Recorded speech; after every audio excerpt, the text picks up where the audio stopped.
Berdi To'xtaboyev o'zbek adabiyotining zamonaviy bolalar yozuvchisi.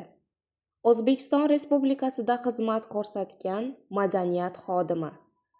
O'zbekiston xalq yozuvchisi.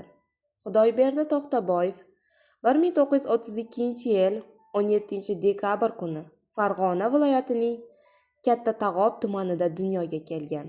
Xudoyberdi erta yetim qolib, bobosi va buvisining qo'lida tarbiyalanadi.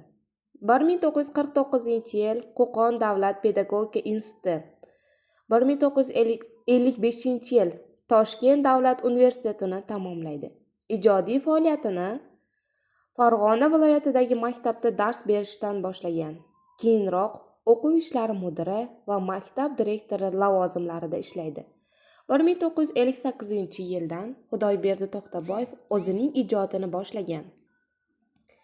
Keyinroq Omonvoy va Davronboy, Sariq devni minib, Yillar va yo'llar, 5 bolali yigitcha, Qasoskorning oltin boshi, Sehrgarlar jangi yoki Shirin qovunlar mamlakatida, Jannati odamlar kabi kitoblari chop etildi. O'zbekiston bolalar yozuvchisi, O'zbekiston Respublikasida xizmat ko'rsatgan madaniyat xodimi, O'zbekiston xalq yozuvchisi Xudoyberdi To'xtaboyev 2021-yil 21-mart sanasida 88 yoshida vafot etadi.